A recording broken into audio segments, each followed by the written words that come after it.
Hi friends, welcome back.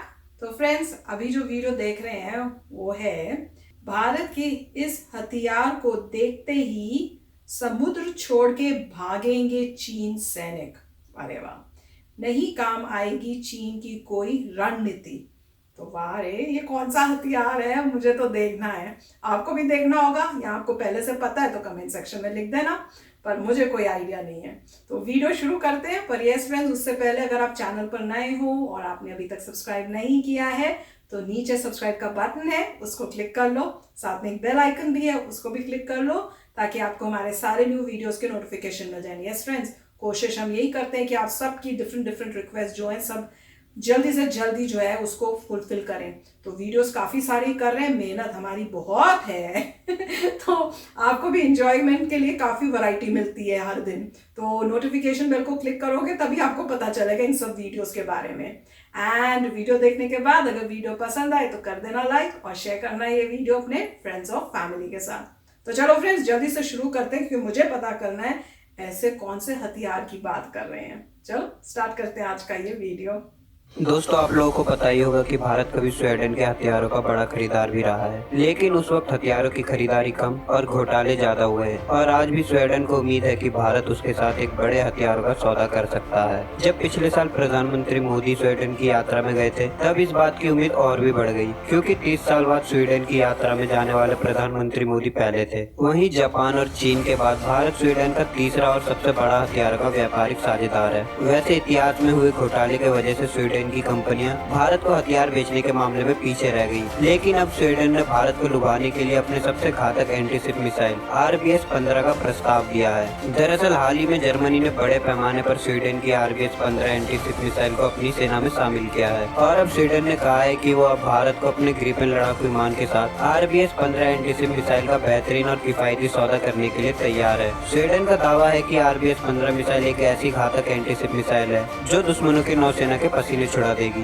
बस एक button दबाओ और भूल जाओ कि दुश्मन की नौसेना बचेगी। स्वीडन का दावा है कि ग्रिपेन लड़ाकू विमान भारत के लिए एक बहुत ही अच्छा विकल्प है, क्योंकि ये लड़ाकू विमान हल्का होने के साथ साथ समय पड़ने पर 1 घंटे के अंदर ही इसके पूरे इंजन को भी बदला जा सकता है और केवल 10 मिनट में ही ये लड़ाकू विमान युद्ध के लिए तैयार हो जाता है। ग्रिपेन में डेल्टा विंग, कैनार्ड कॉन्फ़िगरेशन और fly by wire flight avionics का प्रयोग किया गया है, लेकिन पुराने वर्जन के मुकाबले ये फ्यूल की बचत ज्यादा करता है। इसके अलावा ग्रिपेन ई में AESA active electronical scan array है, जो व्यक्तिगत रूप से लक्ष्य को ट्रैक करता है और इसमें रडार जाम करने वाला सिस्टम भी लगा है। साथ ही रडार वार्निंग रिसीवर मिसाइल के हमले से बचने के लिए अलर्ट देता है और दुश्मनों के रडार को लॉक कर सकता है। हालांकि MAW missile approach warning system आने वाली मिसाइलों को ट्रैक करता है। स्वीडन कंपनी साब के मुताबिक हल्का होने के बावजूद ये लड़ाकू विमान 16,500 किलो तक के वजन के साथ उड़ान भर सकता है और ग्रिपेन को उड़ान भरने के लिए किसी भी हवाई पट्टी की जरूरत नहीं है, क्योंकि हल्का होने के वजह से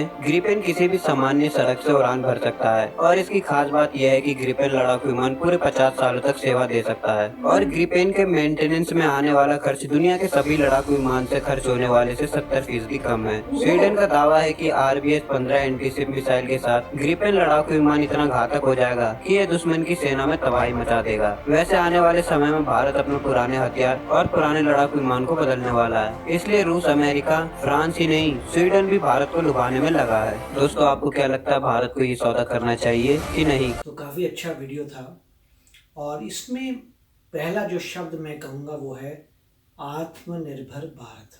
ठीक है, अब पॉइंट ये है कि आप जो हैं कुछ चीज़ें, कुछ वेपनरी खरीद रहे हैं स्वीडन से। अब क्या स्वीडन ने ये गारंटी दी है कि वो दूसरी कंट्रीज़ को नहीं बेचेगा ये? राइट, अगर आप खरीद रहे हैं स्वीडन से, क्या गारंटेड है कि वो यही मटेरियल जो है अगर पाकिस्तान एक्वायर करना चाहे या चाइना एक्वायर करना चाहे वो उनको कहेगा सॉरी मैं आपको नहीं दूंगा? ऐसा कॉन्ट्रैक्ट हुआ है? क्या आपको सोल देगा सप्लाई, मतलब आपको सप्लाई करेगा और किसी कंट्री को नहीं करेगा? तब बात आती है कि आप में एक टैक्टिकल एडवांटेज आ गया, आपके पास वो वेपन है जो दूसरे एनिमीज़ के पास नहीं है और आप यूज़ कर सकते हैं उनको डिस्ट्रॉय करने के लिए। परंतु रियलिटी ऐसा नहीं होता। जो सप्लायर है वो बोलेगा मैं तुम्हें भी दूंगा, अगर तुम मांगोगे तो तुम्हें भी दूंगा, जो मांगेगा मैं उसको दूंगा। राइट, वो यही बोलेगा। अनलेस कोई डील जबरदस्त की गई है तो उसका इन्होंने इंफॉर्मेशन नहीं बनाया। इन्होंने बोला कि आप बताइए कि खरीदना चाहिए नहीं खरीदना चाहिए। भाई तभी खरीदना चाहिए अगर स्वीडन से कॉन्ट्रैक्ट है कि वो तुम्हारे एनिमीज को नहीं बेचेगा। या फिर कई बार क्या होता है कि वो बोलेंगे ठीक है, जब पाकिस्तान चाइना को नहीं बेचते, बट क्या मैं बेच सकता हूँ टर्की को, राइट? वो अगर बोल दिया हाँ तो टर्की को बेचूंगा, टर्की आगे दे देगा किसी और, पाकिस्तान को दे सकता है, चाइना को दे सकता है। तो कुछ ऐसा अरेंजमेंट होना चाहिए। अगर आपने सिर्फ इंडिया के लिए ही बनाया है तो बड़ी अच्छी बात है कि आपने हमें हेल्प किया, थैंक यू सो मच। हम ये वेपन यूज करेंगे और कॉन्कर करेंगे और कंट्रीज को। मगर रियलिटी में ऐसा नहीं होता। एक वो कहेंगे कि जिसके पास पैसा है खरीद लो भाई, हम तुम्हें बेचते हैं, तुम्हें बेचते हैं। यही तो सेम फिलॉसफी रशिया करता आ रहा है। कितनी सारी हमने वीडियोस की हैं जिसमें हर इंसान यही कहता है कि आप खरीद सकते हैं रशिया से, चाइना भी खरीद सकता है रशिया से, पाकिस्तान भी खरीद सकता है। जब सभी खरीद सकते हैं तो फिर क्या बात बनी। हाँ, ये एडवांटेज होती है कि गरीब कोई कंट्री, मान लीजिए मैं किसी कंट्री को गरीब नहीं बोलूंगा, मान लीजिए कोई गरीब कंट्री है, वो उसका पैसा नहीं खरीदने का तो बात अलग है। अब उस गरीब कंट्री से आपका कंपटीशन है ही नहीं। आपके पास ऑलरेडी अपने इतने वेपन्स है कि उस गरीब कंट्री से क्या कम्पीट करने की जरूरत है, आप ऑलरेडी एडवांस्ड हैं। देयरफॉर आत्मनिर्भर भारत ही सोल्यूशन है। आप वो टेक्निक, वही वेपन निकालिए जो किसी और के पास नहीं है, और वो टेक्नोलॉजी आप नहीं देते। तो वही तो इजराइल करता है। ऐसी कैपेबिलिटीज उसके पास होती है कि औरों के पास नहीं, इसलिए और हार जाते हैं। वो है ही नहीं किसी के पास, उन्होंने खुद बनाया है। मगर कई बार इजराइल इंडिया से शेयर करता है, अच्छा मैं तुम्हें बेच दूंगा, अच्छा ये कर दूंगा, वो बदले में मुझे ये चाहिए। क्योंकि नेगोशिएशन होता है लाइफ में। ऐसा तो होता नहीं कि मैं तुम्हें मेहरबानी कर दूंगा। हर चीज़ का वापस होता है कि अगर तुम मेरे को, क्या तुम सपोर्ट करोगे मेरा यूनाइटेड नेशंस में, क्या तुम ये करोगे, क्या तुम वो करोगे। तो ये नेगोशिएशन वाली बात होती है। तो मैं यही कहूँगा कि अगर मुझसे क्वेश्चन पूछा जाए तो मैं बोलूँगा डिपेंड्स, कि स्वीडन पे। अगर वो सिर्फ इंडिया के लिए उसने चीज़ बनाई है तो बहुत अच्छी बात है। और ये बहुत ही अनलाइकली है। अनलाइकली मतलब ये पॉसिबल नहीं है कि स्वीडन सिर्फ एक ही कंट्री के लिए माल बनाएगा। वो तो बोलेगा ये माल है जिसको खरीदना है, बोला भी था, पता नहीं कौन सी कंट्री उन्होंने ले भी लिया है वो। हाँ, तो वही बोलेंगे ये माल है जी, ये सुपीरियर, आपने खरीदना है आप खरीदो, आपका साथी खरीदना चाहता है अब वो खरीदे, हमें फर्क नहीं पड़ता, हमें तो पैसे से मतलब है, हमने माल बना दिया, जिसको चाहिए ले लो। तो उस फिलॉसफी में पॉइंट ये आता है, फिर पर्पस से डिफीट हो गया। अगर दूसरी कंट्री के, आपके एनिमी के पास भी है और आपके पास भी है तो बात क्या बनी। अगर नहीं है, उन्होंने नहीं खरीदा है, तो जब तक वो नहीं लेते तब तक हमारे ये तो ऐसा हो कि अभी 3 दिन पहले वॉर होने वाली है और 1 दिन पहले आपको मिला है। हाँ, और उनके पास, और फिर आपने जल्दी से ट्रेन भी कर लिया, सीख भी लिया। तो इन चीज़ों में समय लगता है। जब तक आप लेंगे, स्टडी करेंगे, सीखेंगे, ट्रेनिंग होगी, रेडी होंगे, दूसरा बंदा भी खरीद सकता है। तो मेरा तो यही कहना है कि जब इंडिपेंडेंट जिस डायरेक्शन में गवर्नमेंट मूव कर रही है वही सही डायरेक्शन है, जिसका नाम है आत्मनिर्भर भारत।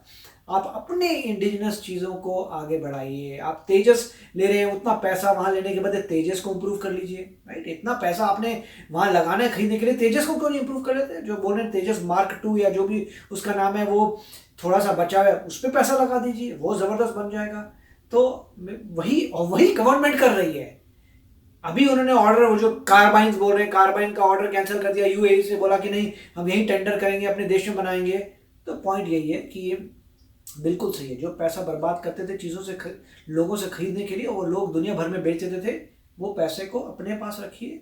अपने एजुकेशन सिस्टम में दिमाग लगाइए कि बच्चों में जो है रिसर्च एंड डेवलपमेंट की भावना है, एजुकेशन स्ट्रांग हो, और जो अभी जो यूनिट बंद हो गए थे उनको दोबारा स्टार्ट किया जाए और उसमें रिसर्च एंड डेवलपमेंट करी जाए। तो बहुत ही अच्छा वीडियो था अवेयर करने के लिए कि क्या हो रहा है पूरे वर्ल्ड में, कौन कौन। और देखिए स्वीडन हमसे सुपीरियर टेक्नोलॉजी बेच रहा है, जबकि जीडीपी हमारा ज़्यादा है स्वीडन से। तो देखिए क्या मतलब क्या हो रहा है, राइट?